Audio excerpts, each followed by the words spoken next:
Hey, this is Jesse Davis of WholesaleDealsForYou.com. WholesaleDealsForYou.com. Often I'm asked my opinion of renting to HUD tenants, and I wanted to just go ahead and answer and give my opinion on renting to HUD tenants. I do have properties that I rent with HUD, and I do have a lot of properties that I don't. Typically, I don't like the waiting process and going through all the paperwork and stuff dealing with HUD. But I like to get a house rented really quick, and I don't like some of the time that it takes to get everything on HUD.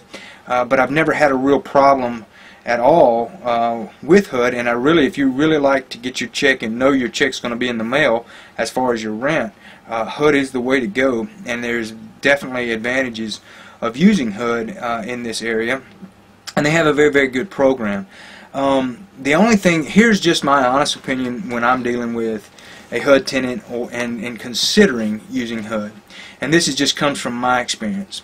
If a HUD tenant comes to you and you're willing to accept HUD, I personally talk to the person and I go with a gut feeling on, do I think this person is a good person who's going to take care of my house. I mean, it's no different than if I'm renting to a regular. That's really what I'm trying to figure out in my mind is this person going to take care of my house? Because, you know, in my experience dealing with rental houses, I can deal with people not paying every now and again, but the tearing up of my house and tearing up of your property becomes more expensive than loss of income rent, because you can get somebody out of a house and get somebody else in, but it's the having to make repairs or any damages that they cause that really hit your pocket. And so basically what I like to really do is talk to that person and figure out, especially on HUD, do they really need that HUD and that help that they're getting for their house?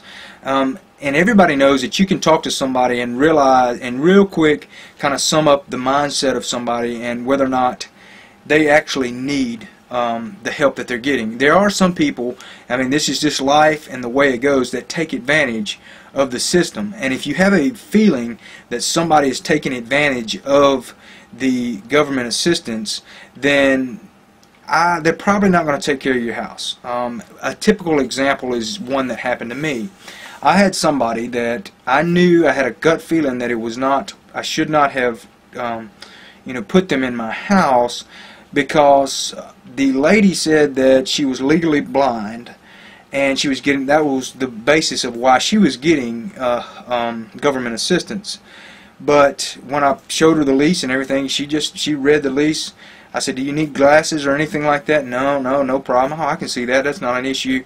She really, I mean, she's going around, she really was not legally blind. I mean, the way it looked to me, she could see just perfectly fine. At that point, you know, I knew that she was taking advantage of the system. I went ahead and was nice and just let them in the property, and they ended up tearing my house up very badly. And after doing that, I decided right then I would never do that again. And so now I really look at the person and I really try to figure out, is this person going to tear my house up? And that's really what makes the difference, whether I actually use a HUD tenant or put a HUD tenant in my house, or just a regular tenant that wants to rent the house. I mean, it really does not matter to me, and I think that shouldn't matter to you. It should be more based on the person. Even if they're getting government assistance, don't get caught up and just go for that first HUD tenant that comes to the door because they're going to get that check. Because I have had some rough experiences. If the person is just not a clean person or does not care about your property, then they will tear it up pretty badly. And I've just found that it's better to do a little bit of thinking and going off your gut when you're dealing with any kind of tenants. But that is my opinion on renting to HUD. I've got HUD tenants, and I've got some absolute great HUD tenants. I've actually got some ladies that rent some houses from me that really need the assistance. I mean, they have 4 or 5 kids, they're by themselves, but just absolutely some of the most wonderful people I've ever met in my life. And I have no problem whatsoever working with anybody that needs assistance if they really need it. And that's kind of the way I look at how I rent houses is really off of a gut feeling, and is this person going to take care of the property? And that's what I recommend to you. And hopefully this helps. And if you want to get to know me a little bit more, find out a little bit more information about the Jackson, Mississippi market, or how you can start investing in this market, go to wholesaledeals4u.com, wholesaledeals4u.com, and that's with the number 4, and sign up, and you can get my contact information. Shoot me an email or give me a call. I'd love to talk to you and love to help if I can. And I will talk to you another time. Thanks.